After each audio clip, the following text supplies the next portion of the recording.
السلام علیکم ورحمۃ اللہ وبرکاتہ۔ اعوذ باللہ من الشیطان الرجیم، بسم اللہ الرحمن الرحیم۔ قال رسول اللہ صلی اللہ علیہ وسلم: لا تزول قدم ابن آدم یوم القیامۃ حتی یسأل عن خمس: عن عمرہ فیما افناہ، وعن شبابہ فیما ابلاہ، وعن مالہ من أين اكتسبه وفيما أنفقه وماذا عمل فيما علم، أو كما قال صلى الله عليه وسلم: رب اشرح لي صدري ويسر لي أمري واحلل عقدة من لساني يفقهوا قولي، رب يسر ولا تعسر وتمم بالخير، آمین یا رب العالمین۔ اللہ کے رسول صلی اللہ علیہ وسلم نے ارشاد فرمایا کہ آدم کے بیٹے کے دونوں پاؤں قیامت کے دن اپنی جگہ سے ہل نہیں سکیں گے حتی یسأل عن خمس، جب تک اسے 5 سوالوں کے جواب نہیں لے لیے جائیں گے۔ 5 سوالوں کے جواب دیے بغیر آدم کے بیٹے کے دونوں پاؤں اپنی جگہ سے ہلیں گے۔ کس کی بات ہو رہی ہے؟ آدم کے بیٹے کا، ٹھیک ہے، حابیل کا بھی کی، ہم سب کی باشا۔ تو گویا ہمارے پاؤں قیامت کے دن اپنی جگہ سے 5 سوالوں کے جواب دیے بغیر ہل نہیں سکتے۔ پہلا سوال آپ نے فرمایا کہ عن عمرہ فیما افناہ، اس کی عمر کے بارے میں سوال کیا جائے گا کہ وہ اس نے کہاں لگائی، وہ کہاں فنا کی۔ اسے جو 60 70 50 80 90 100 سال کی عمر دی گئی تھی، کہاں پر لگا کر آیا ہے؟ اب یہ عمر جو ہے آپ کو پتہ ہے، پتہ ہی نہیں چلتا، انسان کی زندگی ختم ہو جاتی ہے۔ تو وہاں یہ شعر سنا کے جان نہیں چھٹے گی کہ عمر دراز مانگ کے لائے تھے 4 دن، 2 آرزو میں کٹ گئے، 2 انتظار کے، نہیں۔ وہاں ایک ایک دن کا حساب لینا پڑے گا جی، ایک ایک سال کا، ایک ایک مہینے کا، ایک ایک ہفتے کا، ایک ایک دن کا۔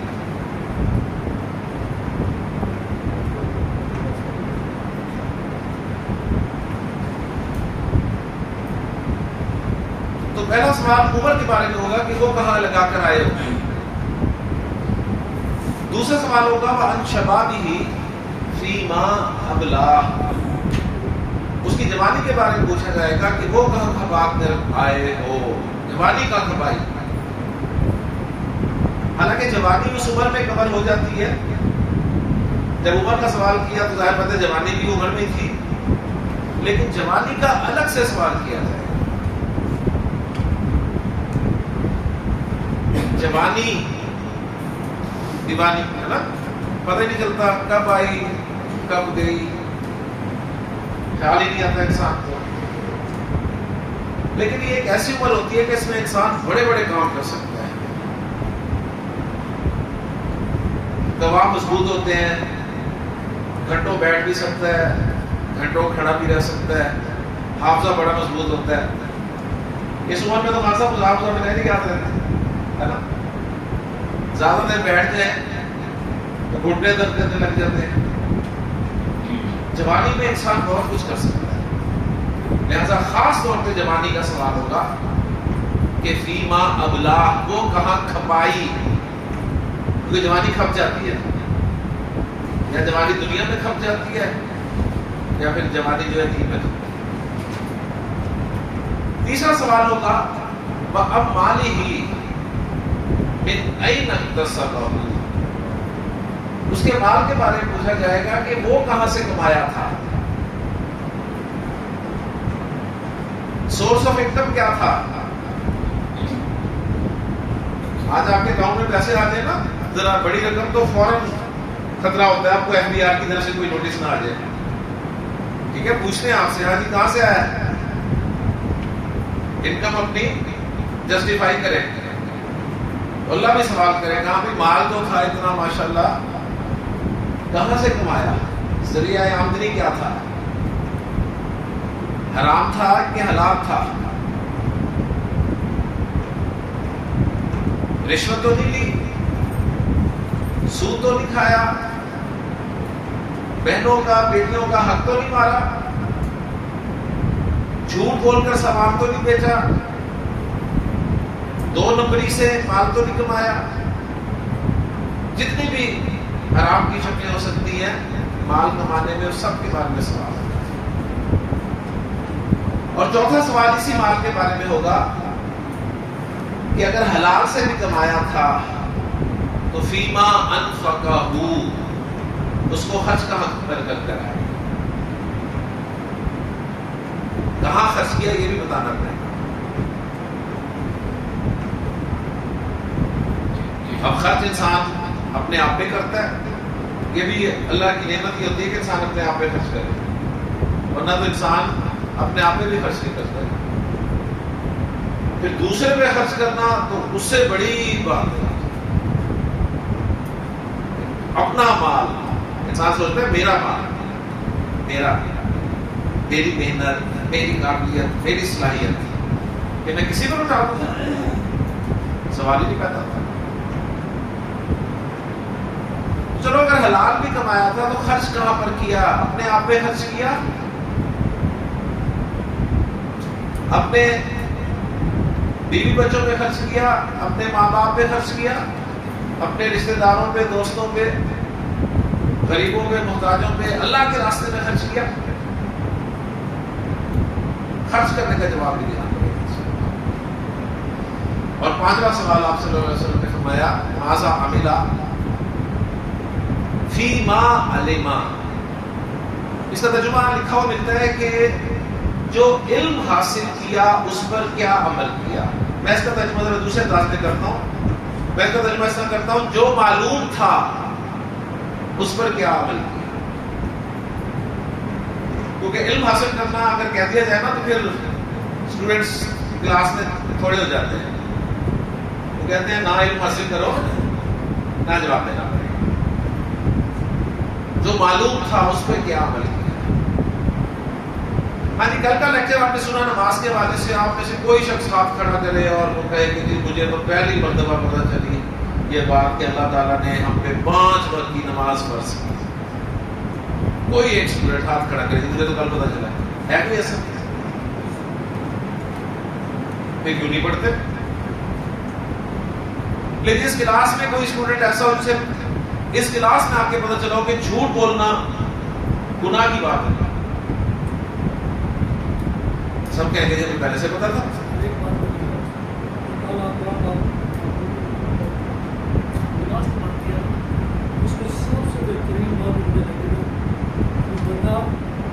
مسلمان ہی نہیں ہے، اس کے بعد کاٹا، یہ اتنی ڈینجرس بات ہے میرے لیے، میں اپنے آپ کو ایک آدمی مسلمان ہے نماز نہیں پڑھتا، مسلمان اور یہ نہ مانگے، یہ مجھے بات آپ کو بڑی دل کو لگے۔ تو کسی اسٹوڈنٹ کے علم میں یہ پہلی مرتبہ بات نہیں آئی ہوگی کہ جی جھوٹ بولنا بھی کوئی گناہ ہے۔ سب جانتے تھے کہ جھوٹ بولنا گناہ ہے، لیکن پھر بھی بولتے ہیں۔ اسی طرح اور بھی سب باتیں ہیں جو ہم سب کے علم میں پہلے سے ہی ہیں لیکن ہم عمل نہیں کرتے۔ تو بہت آسان ترجمہ اس کا ہے کہ جو معلوم تھا اس پہ عمل کیا کیا، اس کا بھی جواب دینا ہوگا جی۔ تو اللہ کے رسول صلی اللہ علیہ وسلم کا فرمان ہے کہ لا تزول قدم ابن آدم یوم القیامت حتی یسأل عن 5۔ آدم کے بیٹے کے دونوں قدم اپنی جگہ سے قیامت کے دن ہل نہیں سکیں گے جب تک اس سے 5 سوالوں کے جواب نہیں لے لیے جائیں گے۔ ان عمرہ فیما افنا، اس کی عمر کے بارے میں سوال کیا جائے گا کہ وہ کہاں فنا کی۔ وعن شبابہ فیما ابلا، اس کی جوانی کے بارے میں سوال کیا جائے گا کہ وہ کہاں کھپائی۔ ام مالہ من این اکتسبہ وفیما انفقہ، اس کے مال کے بارے میں پوچھا جائے گا کہ وہ کہاں سے کمایا اور کہاں پر خرچ کیا۔ اور 5واں سوال ماذا عملا فیما علما، کیا عمل کیا جو کچھ معلوم تھا تمہیں۔ تو میں ہمیشہ یہ کہتا ہوں کہ جب بھی کوئی حدیث سنے، قرآن کی کوئی آیت سنے تو اپنا اپنا جائزہ لیا کریں کہ ہم اس آیت یا اس حدیث کی روشنی میں کہاں پر کھڑے ہیں. صحابہ اسی طرح کرتے تھے.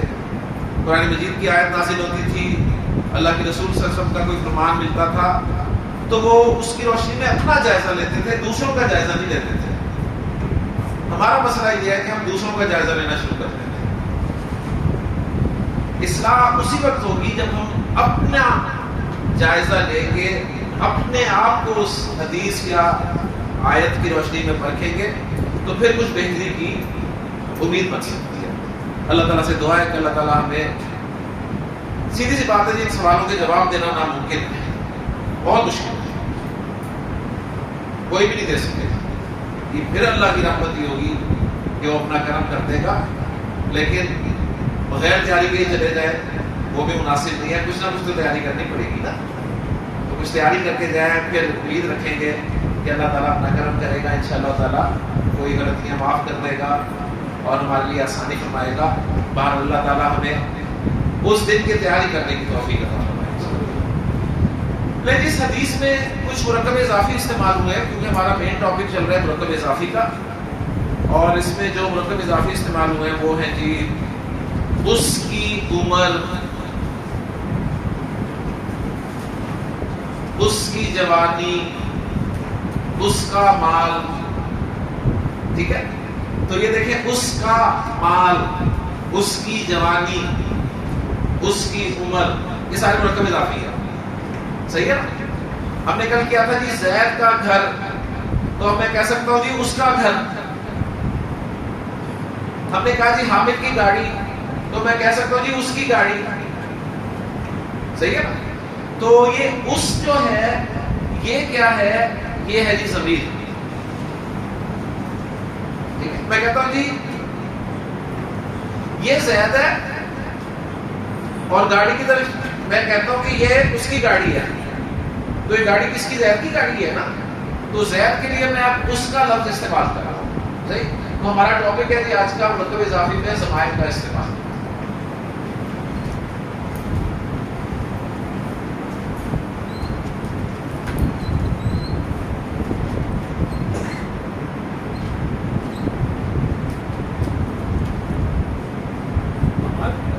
جی ضمائر, ضمائر مرکب اضافی میں ضمائر کا استعمال ہے, یعنی پروناؤنس جو ہیں اب ہم مرکب اضافی میں استعمال کریں گے. تو پہلی بات نوٹ کر لیں کہ مرکب اضافی میں ضمائر ہمیشہ مضاف الیہ کی جگہ پر استعمال ہوتے ہیں.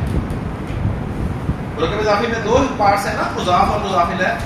تو ضمائر کس جگہ پر استعمال ہوں گے, مضاف الیہ کی جگہ پہ. اوکے, یعنی ہم نے مرکب اضافی بنایا تھا بیت زید,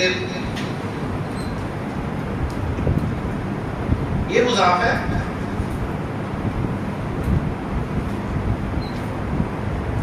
اور یہ مضاف الیہ ہے.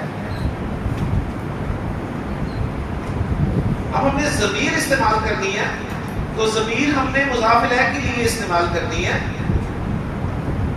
یعنی میں کہنا چاہتا ہوں اس کا گھر, تو بیتو کے ساتھ اب میں نے ضمیر لانی ہے, تو مضاف الیہ کی جگہ ضمیر استعمال. کلیئر ہو گیا. اب مضاف الیہ کا اعراب کیا ہوتا ہے, مجرور. ماشاءاللہ. تو ہمیں ضمیریں کون سی چاہیے, منصوب, مجرور. مضاف الیہ مجرور ہوتا ہے, تو ضمیریں بھی مجرور چاہیے. اور ہم نے ضمیریں یاد کی ہوئی ہیں مرفوع. مرفوع یاد کی تھی نا بڑے اشارے کر کر کے, کیوں داؤد یاد تھی نا, کون سی تھی ذرا سنا دو. ہاں ہوا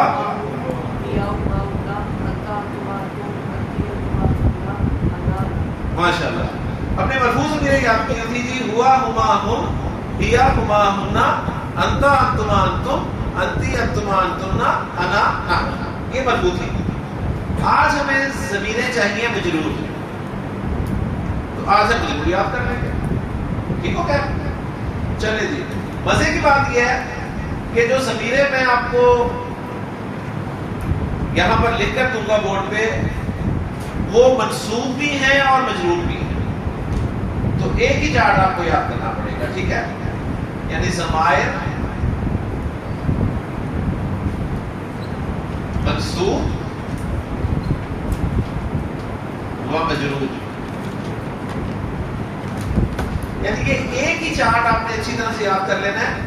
جہاں ہمیں منصوب ضمیر استعمال کرنی ہوگی تو بھی ہم اسی چارٹ سے ضمیر استعمال کر لیں گے، جہاں ہمیں مجرور کی ضمیر استعمال کرنی ہوگی تو اسی چارٹ میں سے مجرور ضمیر استعمال کر لیں گے. تو اب یہ بات ہوتی ہے کہ مجرور کی جگہ پہ مجرور ہی سمجھیں گے اسے اور منصوب کی جگہ پہ منصوب سمجھیں گے. ایسا تو نہیں ہوگا نا کہ مجرور کی جگہ پہ سمجھیں گے منصوب آئی ہوئی ہے، نہیں، مجرور کی جگہ پہ مجرور ہی ہوگی وہ، اور منصوب کی جگہ پہ منصوب ہی ہوگی. تو اس کا مطلب ہے اصل جگہ کہ کس جگہ پہ وہ ضمیر آ رہی ہے. تو ضمیر ابھی آپ کو یاد ہو جائے گی. کوئی کہہ رہے تو منصوب بھی ہے، آپ کہیں گے بالکل منصوب بھی ہے، لیکن چونکہ یہ مضاف الیہ کی جگہ استعمال ہو رہی ہے تو ہم کہہ رہے ہیں کہ اب یہ مجرور والی ضمیر ہے. بات سمجھ آ گئی ہے؟ تو اب ہم 14 مزید ضمیریں یاد کر لیتے ہیں جی جو منصوب اور مجرور ہے. ٹھیک ہے محمد موسیٰ، ضمیریں یاد کرنی ہے، ٹھیک ہے، سنانی ہے آپ کے شاگرد کو. تو اسی طرح جی تھرڈ پرسن غائب کی ضمیریں، سیکنڈ پرسن حاضر کی ضمیریں، فرسٹ پرسن متکلم کی ضمیریں، مذکر مؤنث، مذکر مؤنث، مذکر مؤنث، واحد مثنی اور جمع.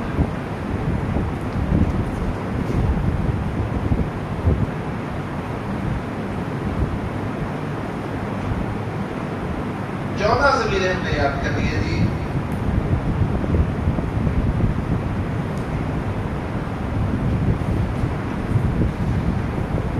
اسی طرح 1 2 3 4 5 6 7 8 9 10 11 12 13 14. وہ تھی جی ہوا ہما ہم، کیا ہما ہننا، انتا انتما انتم، انتی انتما انتنا، انا نحنو. اب دیکھتے ہیں یہ کیا ہے. ٹھیک ہو گیا؟ تو نمبر 1 پہ ہے ہو.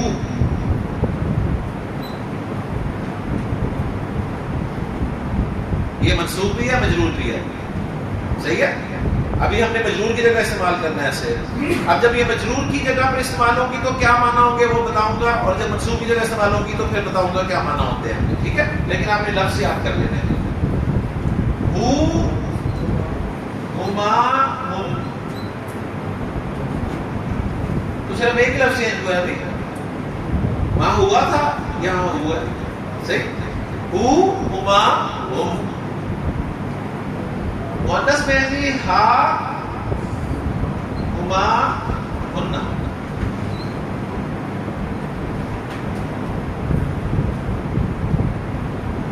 ہو ہما ہم، ہا ہما ہننا. ہو ہما ہم، ہا ہما ہننا. ہو ہما ہم، ہو ہما ہم، ہا ہما ہننا. ہو ہما ہم، ہا ہما ہننا. اس کے بعد ہے جی کا کما کم.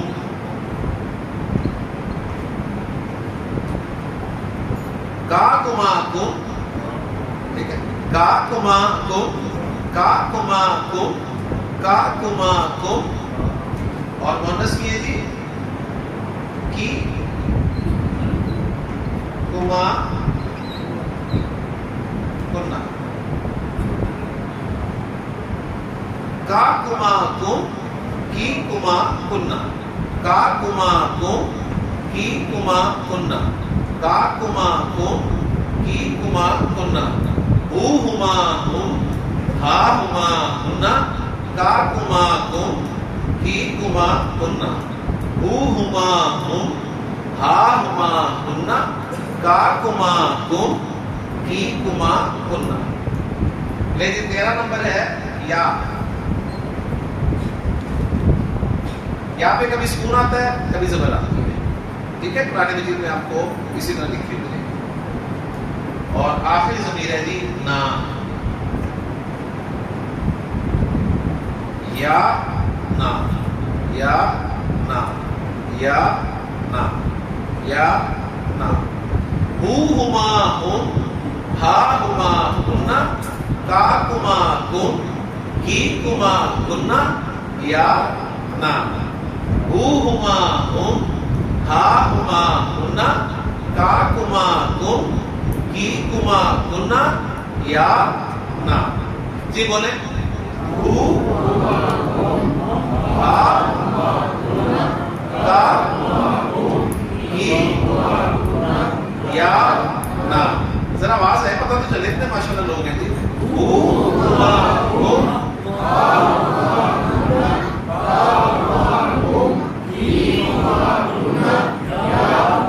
ایک مطلب اور.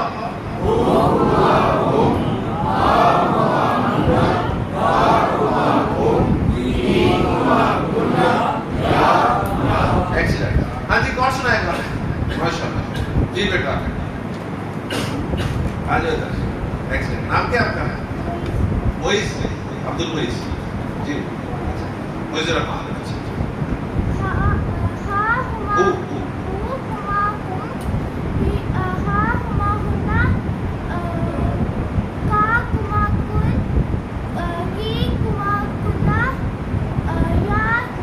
شاباش. جی جناب. جی داؤد.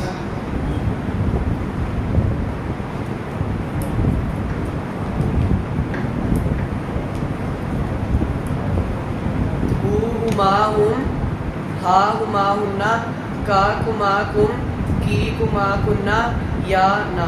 ماشاءاللہ. تو بہت آسان ہے نا. جی علی رضا شاباش. ایکسیلنٹ. شاباش. دیکھا حوصلہ ایک کو دیکھ کے دوسرے کو حوصلہ ہوتا ہے. شاباش.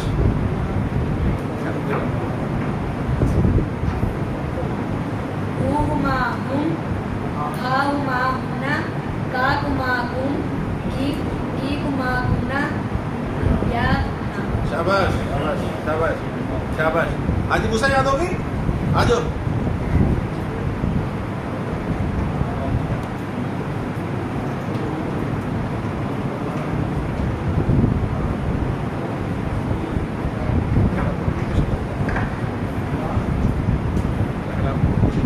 ہو ہما ہم، ہا ہما ہننا، کا کما کم، کی کما کننا، یا نا. شاباش. ماشاءاللہ ماشاءاللہ. لے جی بس موسیٰ نے سنا دی تو اس کا مطلب ہے ضمیریں آپ کو آ گئی. ٹھیک ہے ماشاءاللہ. لے جی اب ہم دیکھتے ہیں کہ جب یہ ضمیریں مضاف الیہ کی جگہ پر استعمال ہوں گی تو ان کے میننگز کیا ہوں گے. صحیح ہے. ہو کا مطلب ہوگا جی اس کا.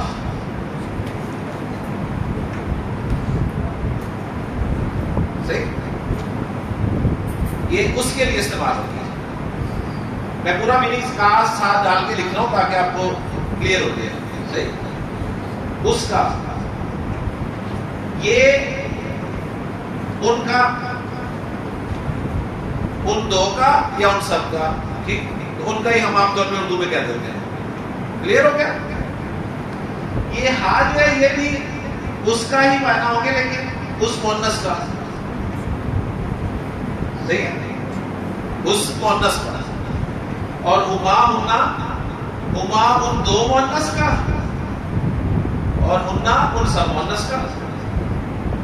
کلیئر ہو گیا. کا کما کم، کی کما کننا، ان سب کے معنی ہوں گے تمہارا. صحیح. تمہارا. کا یعنی تجھ ایک کا، کما تم دونوں کا، کم تم سب کا، کی تو ایک مؤنث کا، کما تم دو مؤنث کا، کننا تم سب مؤنث کا. صحیح ہے. تو اس لیے میں نے ایک لفظ رکھ دیا تمہارا.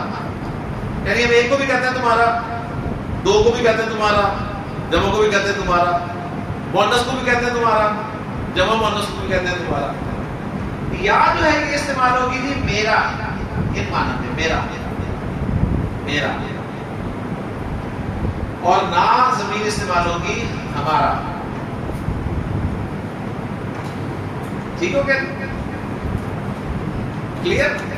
بس ضمیریں آپ اچھی طرح سے یاد کر لیں، اور اب دھڑا دھڑ مرکب اضافی بنیں گے جی. ہو ہما ہم، ہا ہما ہننا، کا کما کم، کی کما کننا، یا نا. لے جی اب یہاں سے شروع کرتے ہیں، یہاں سے.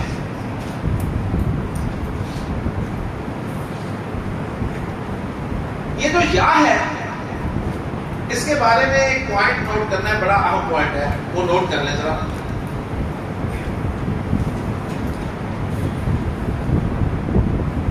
یہ جو یا ہے اس کے بارے میں ایک بات نوٹ کر لیں.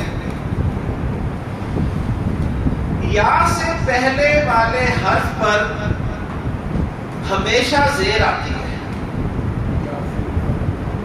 یا سے پہلے والے حرف پر ہمیشہ زیر آئے گی. یا سے پہلے والے حرف پر ہمیشہ زیر آئے گی. صحیح ہے؟ یعنی اس کی ڈیمانڈ ہوتی ہے کہ مجھ سے پہلے جو بھی ہونا وہ زیر ہو، اس میں حرکت کون سی آئے؟ زیر آئے. ٹھیک ہو گیا؟ دیکھیں جی میں کہنا چاہتا ہوں میرا گھر. اب دیکھیں مرکب اضافی ہے نا، مرکب اضافی ہے نا، تو دیکھیں بیت. اب بیت کو میں مرفوع رکھوں تو بیتو بن جائے گا، منصوب رکھوں تو بیتا بن جائے گا، مجرور رکھوں تو بیتی بن جائے گا. اب اس کے ساتھ جب میں میرے کے لیے یہ ضمیر لگاؤں گا یا والی، تو اس کی ڈیمانڈ کیا ہے؟ اس کی ڈیمانڈ یہ ہے کہ یہ زیر چاہے گی. صحیح ہے؟ اگر اسم مرفوع بھی ہوگا تو زیر کے ساتھ ہی آئے گا، اگر اسم منصوب ہوگا تو زیر کے ساتھ ہی آئے گا، اگر اسم مجرور ہوگا تو زیر کے ساتھ ہی آئے گا. تو ان تین شکلوں میں سے یہ دو شکلیں استعمال نہیں ہوں گی، اور یہ بھی بیتی. تو بیتی کا کیا مطلب ہو گیا؟ میرا گھر. بیتی میرا گھر. میں کہنا چاہتا ہوں حاشر میری کتاب کیا بھی ہوگی؟ کتابی.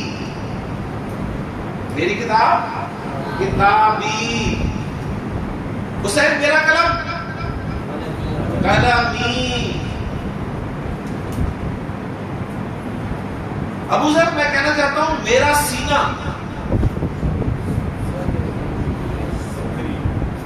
صدری. ٹھیک ہے؟ میں کہنا چاہتا ہوں قاسم میرا کام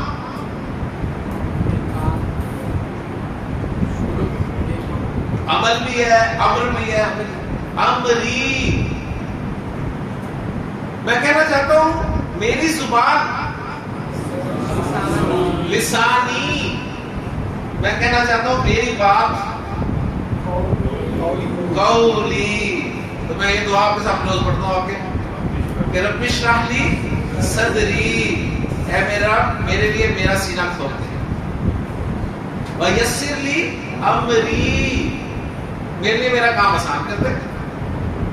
واحلل عقدۃ من لسانی، میرے لیے میری زبان کی گرہ کھول دے. یفقہوا قولی، تاکہ وہ میری بات سمجھ جائے. ٹھیک ہے جی؟ کلیئر ہو گیا؟ تو اس یا کے بارے میں تو آپ میں نے ایک چیز بتا دی، آپ کو یاد رہے گی. لے جی اب ہم زید کا گھر بنانا چاہتے ہیں، یعنی بیتو زید کا مطلب تھا زید کا گھر. اب میں کہنا چاہتا ہوں اس کا گھر تو کیا بنے گا؟ زید مذکر ہے نا، تو میں کہوں گا بیتو ہو. اس کو ملا کے لکھیں گے ساتھ. ٹھیک ہے؟ ایسے کرتے ہیں بیتو ہو، اس کا گھر. میں کہنا چاہتا ہوں ان دونوں کا گھر بیتہما. میں کہنا چاہتا ہوں سب کا گھر بیتہم. میں کہنا چاہتا ہوں اس مؤنث کا گھر بیتہا. میں کہنا چاہتا ہوں دو مؤنث کا گھر بیتہما. میں کہنا چاہتا ہوں ان سب مؤنث کا گھر بیتہن. میں کہنا چاہتا ہوں تیرا گھر بیتکا، تم دونوں کا گھر بیتکما، اور تم سب کا گھر بیتکم. مؤنث کو کہوں تیرا گھر بیتکی، تم دو مؤنث کا گھر بیتکما، تم سب مؤنث کا گھر بیتکنا. میرا گھر بن چکا ہے پہلے بیتی، اور ہم سب کا گھر بیتونا. ٹھیک ہو گیا جی؟ تو ماشاءاللہ جی سب کے گھر بن گئے. اتنی جلدی گھر بنتے ہیں کبھی؟ ہم نے ماشاءاللہ جی بیتہو، بیتہما، بیتہم، بیتہا، بیتہما، بیتہن، بیتکا، بیتکما، بیتکم، بیتکی، بیتکما، بیتکن، بیتی، بیتنا. جی اسید آپ نے سب کی کتاب کو رقم اضافی میں شو کرتے ہیں. شاباش. اس کی کتاب کتابہ، کتابہما، کتابہم، کتابہا، کتابہما، کتابہن، کتابکا، کتابکما، کتابکم، کتابکی، کتابکما، کتابکن، کتابی، کتابنا. ماشاءاللہ ماشاءاللہ. جی آپ لوگ کہتے ہیں عبد الحادی رب لفظ کو آپ نے مضاف کی جگہ استعمال کر کے نا چارٹ بنانا ہے پورا. شاباش. ربہ، ربہما، ربہم، ربہا، ربہما، ربہن، ربکا، ربکما، ربکم، ربکی، ربکما، ربکن، ربی، ربنا، ربنا. ماشاءاللہ. اب دیکھیں آپ کو ماشاءاللہ ضمائر پہچاننے آگے. اب میں آپ کے سامنے قرآن مجید سے کچھ مرکب اضافی لکھتا ہوں جن میں ضمائر استعمال ہوئے ہیں اور آپ پہچان کے ترجمہ کر لیں گے انشاءاللہ. اللہ تعالیٰ نے قرآن مجید میں ارشاد فرمایا یا الذین آمنوا لا تلہکم اموالکم. ہاں جی اموالکم. جی ترجمہ کیا ہے؟ اموال مال کی جمع، تمہارے مال. یہ گزر تم سب کے مال ہے. تمہارے مال میں ایک مطلب یہی ہے نا تم سب کے مال ہے. بلا اولادکم، اولادکم کیا ترجمہ ہوگا؟ تمہاری اولاد. یا ایھا الذین آمنوا لا تلہکم اموالکم ولا اولادکم عن ذکر اللہ. اے ایمان والو تمہیں تمہارے مال اور تمہاری اولاد اللہ کی یاد سے غافل نہ کر دیں. کہیں اپنے مالوں میں مصروف ہو کر، اپنی اولاد میں مصروف ہو کر تم اللہ کو بھول بیٹھو. وَمَن يَفْعَلْ ذَلِكَ فَأُولَٰئِكَ هُمُ الْخَاسِرُونَ. جو کوئی ایسا کرے گا تو وہ بہت بڑے نقصان میں جائے گا. اللہ تعالیٰ نے قرآن مجید میں ارشاد فرمایا لَكُمْ دِينُكُمْ.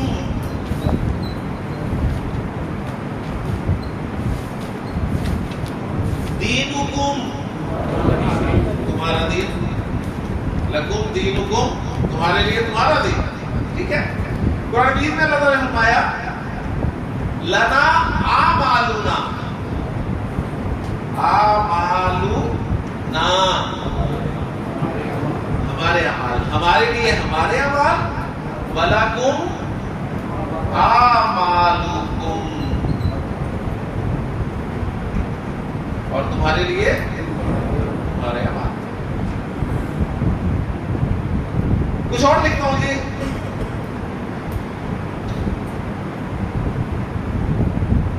آباؤکم، آباؤکم تمہارے آباء و اجداد، تمہارے باپ دادا.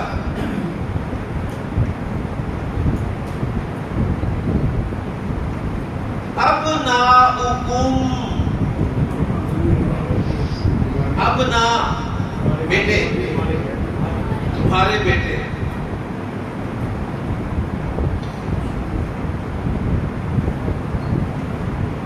اخوانکم، تمہارے بھائی، ازواجکم، تمہاری بیویاں، پھر فرمایا عشیرتکم، عشیرہ لفظ استعمال ہوتا ہے برادری کے لیے، ٹھیک ہے، رشتہ داروں کے لیے، تو وہ خصوصی مقام ہے۔ اللہ تعالیٰ نے فرمایا قل ان کان آباؤکم وابناؤکم واخوانکم وازواجکم وعشیرتکم واموال اقترفتموها وتجارۃ تخشون کسادها ومساکن ترضونها، یعنی 8 محبتیں اللہ تعالیٰ نے ذکر کر دی۔ یہ کون ہے جی؟ یہ ہمارے اپنے ہیں، ہمارے باپ دادا، ہمارے بچے، ہمارے بھائی، ہماری بیویاں، ہماری برادری، رشتہ دار، سب ہمارے، اور ان سب سے ہم محبت کرتے ہیں، ان سب سے محبت ہے۔ ان سب سے محبت ہمارے اندر کس نے ڈالی ہے؟ اللہ نے۔ اچھا، ہمیں اپنے گھروں سے محبت ہے، ہمیں اپنے بزنس بھی اچھے رکھتے ہیں، ٹھیک ہے، ہمیں مال سے بھی محبت ہے، اللہ نے ڈالی ہے۔ بس خیال رکھنا ہے کہ یہ جو 8 محبتیں اللہ تعالی نے ذکر کی ہیں نا، آباؤکم، ابناؤکم، ازواجکم، اخوانکم، عشیرتکم، یہ 5، اور پھر 3 اموال اقترفتموها، وہ مال جو تم نے بڑی محنت سے کمائے ہیں، وتجارۃ تخشون کسادها، وہ بزنس جن کے مندہ پڑنے کا تمہیں ہر وقت ڈر لگا رہتا ہے کہ آج پتہ نہیں کیا ہوگا، مارکیٹ کہاں جا رہی ہے، ومساکن ترضونها، اور وہ گھر جو تمہیں بڑے پسند ہیں، احب الیکم، اگر تمہیں زیادہ محبوب ہیں، محبوب تو ہیں لیکن اگر زیادہ محبوب ہیں، کس سے؟ من اللہ، اللہ سے، ورسولہ، اس کے رسول سے، وجہاد فی سبیلہ، اور اس کے راستے میں محنت کوشش کرنے سے، جہاد کرنے سے، تو گڑبڑ ہے۔ فتربصوا، تو پھر انتظار کرو، حتی یأتی اللہ بامرہ، یہاں تک کہ اللہ اپنا فیصلہ سنا۔ یہ سب سے محبت ہے جی ہمیں، لیکن بس ان کی محبت جو ہے وہ اللہ، اس کے رسول اور اس کے راستے میں کوشش، اس سے اوپر نہیں جانی چاہیے۔ یعنی یہ 8 محبتیں آپ ایک ترازو میں رکھ لیں، اور یہ 3 محبتیں ایک ترازو میں، بس پھر چیک کریں، اگر یہ کہیں وزنی ہو گیا تو پھر کٹ گیا۔ اور عام طور میں ہم یہی کرتے ہیں جی، ان کی محبت غالب آ ہی جاتی ہے، بہت سخت حکم ہے جی، فتربصوا، پھر جاؤ دفاع ہو جاؤ۔ واللہ لا یهدی القوم الفاسقین، اللہ فاسق لوگوں کو ہدایت دے۔ یہ جو زمینیں سمجھ میں آ گئی پکی، صحیح ہے۔ اچھا، زیادہ تر آپ دیکھیں گے کہ یہ زمینیں مل رہی ہوں گی آپ کو، ہے نا، خوب کی زیادہ ہے کیونکہ خطاب ہے نا زیادہ، تو اس کا مطلب یہ حدیث نہیں کہ باقی ملے گی نہیں، باقی بھی ملے گی، بس آپ کو پہچان کرنی چاہیے، اوکے۔ اچھا، اب یہ جو ایک ہو کی زمین ہے نا، اس کے بارے میں بہت اہم چیزیں میں آپ کو بتانے لگا ہوں، یہ اس سے پہلے آپ نے نہیں سنی ہوں گی، نہ کوئی آپ کو بتائے گا، یہ انشاءاللہ تعالیٰ آپ کو لسان القرآن کو اس میں پتہ چلے گا انشاءاللہ، ٹھیک ہے۔ تو یہ جو ہو کی زمین ہے، ان کے بارے میں کچھ بتانا چاہوں گا۔ یہ والا حصہ میں ذرا خالی کروں گا، ایگزامپلز ہی ہیں، یہ آپ کہیں سے بھی لے سکتے ہیں۔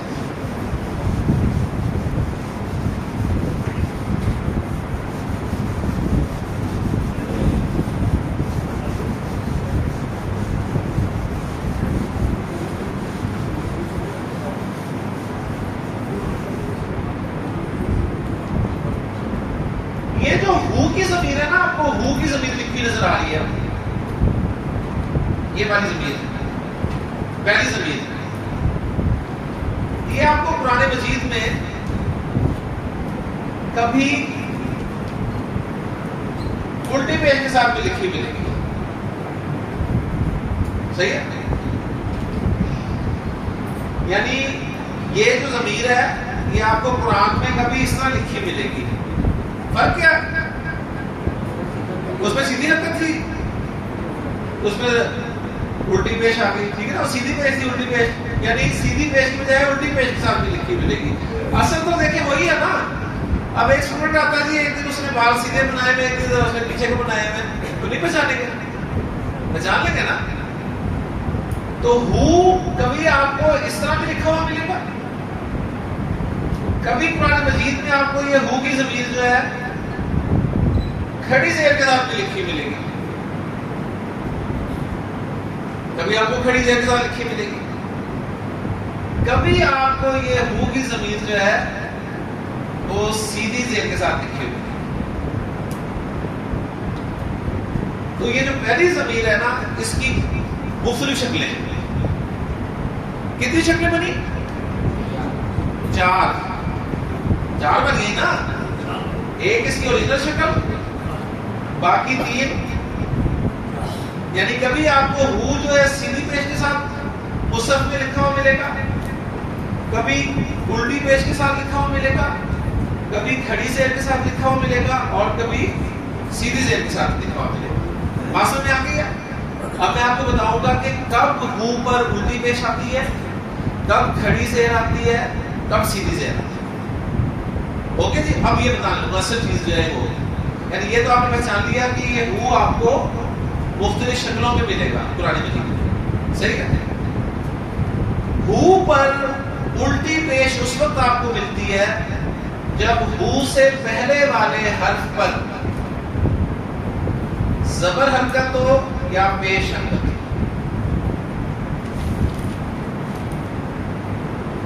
اگر ہو سے پہلے والا حرف زبر حرکت والا ہو یا پیش حرکت والا ہو تو ہو کیسے لکھا پڑھا جاتا ہے؟ الٹی پیش کے ساتھ. آپ کو یاد ہے جب میں نے یہ لکھا تھا بیت ہو تو انہوں نے کیا کہا تھا، ہے نا؟ انہوں نے کہا تھا اس میں الٹی پیش ڈالے، ہے نا؟ انہیں کیوں پتا تھا؟ پہلے پڑھا ہوا تھا یہ، صحیح ہے. اب آپ نے پڑھا تو اب آپ کیا کریں گے؟ بیت ہو کیسے لکھیں گے؟ ہو پر الٹی پیش ڈال دیں گے. تو میں دونوں کی ایگزامپل لکھ دیتا ہوں نا آپ کو، دیکھیں. یعنی بیت ہو، اور اگر بیت کا لفظ منصوب ہوگا بیتا بن جائے گا تو ہم کہیں گے بیتا ہو. تو ہو پر الٹی پیش کب آتی ہے؟ جب ہو سے پہلے والے حرف پر زبر حرکت ہو یا پیش حرکت ہو. کلیئر ہو گیا؟ مشکل بات تو نہیں نا، سمپل سی بات ہے. ہو پر کھڑی زیر کب آتی ہے؟ ہو پر کھڑی زیر اس وقت آتی ہے جب ہو سے پہلے والے حرف پر زیر حرکت ہو. جب ہو سے پہلے والے حرف پر زیر حرکت ہو تو ہو پر آپ نے سیدھی پیش یا الٹی پیش نہیں ڈال دی بلکہ کھڑی زیر ڈال دی ہے. یعنی بیت کا لفظ اگر مجرور ہوگا بیتی تو آپ نے یہ نہیں کہنا کہ بیتی ہو، آپ کہیں گے بیتی ہی.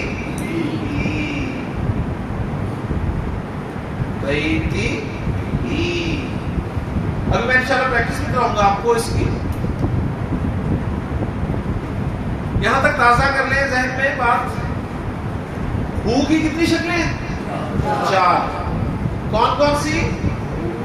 سیدھے پیش کے ساتھ، الٹے پیش کے ساتھ، کھڑی زیر کے ساتھ، سیدھی زیر کے ساتھ. الٹی پیش ہو پر کب آتی ہے؟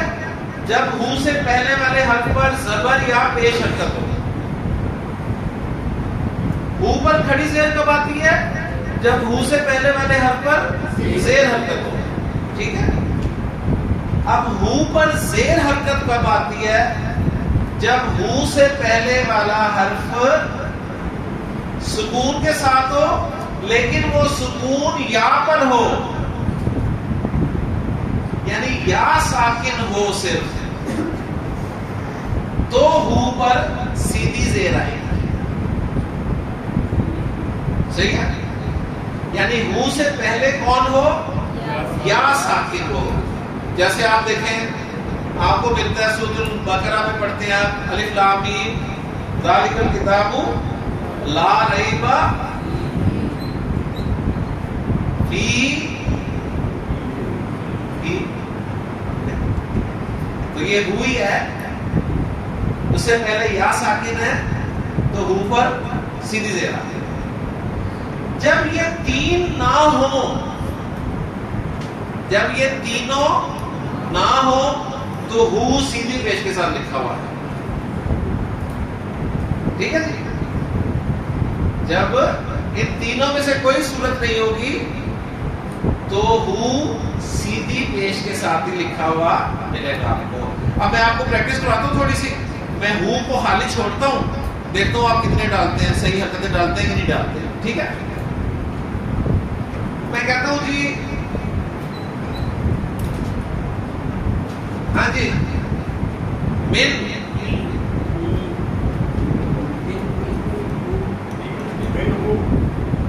ہاں جی، کیا ڈالوں؟ سیدھی پیش، الٹی پیش، کھڑی زیر، سیدھی زیر ہے جی، سیدھی پیش. من ہو پیچھے ساکن ہے لیکن یا ساکن نہیں ہے. اگر یا ساکن ہوتا تو زیر ڈالنی تھی.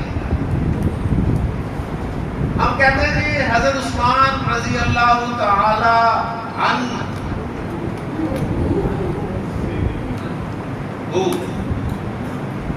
سیدھی پیش. صحیح؟ اچھا جی، میں کہتا ہوں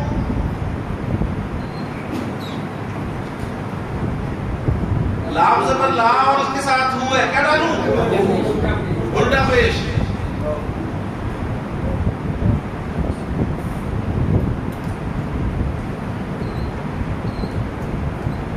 ہاں جی، ارحم ہے سیدھی پیش.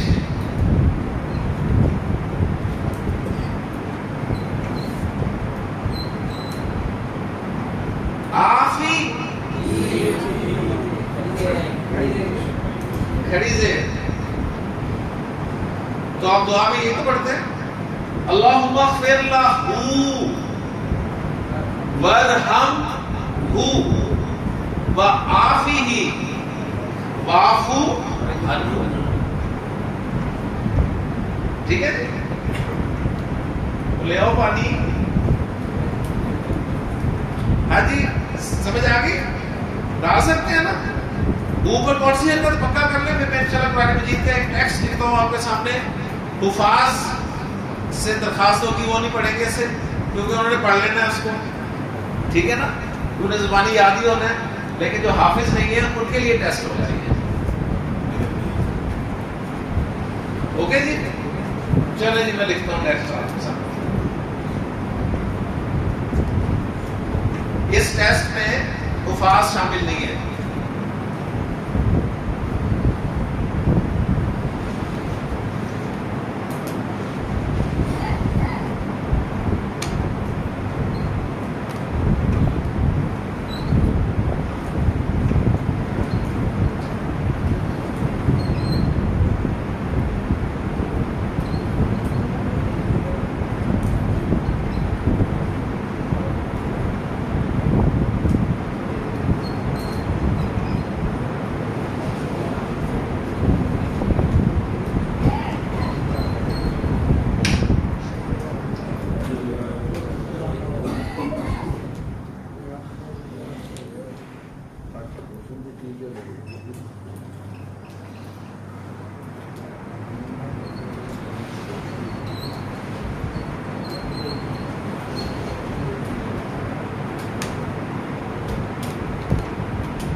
چلیں جی آپ اتنے بریک میں ساتھ ساتھ کھائیں پیئیں اور غور کریں اوپر کیا آنا ہے، پھر انشاءاللہ بریک کے بعد ملتے ہیں. سبحانک اللہم و بحمدک اشہد ان لا الہ الا انت استغفرک و اتوب الیک.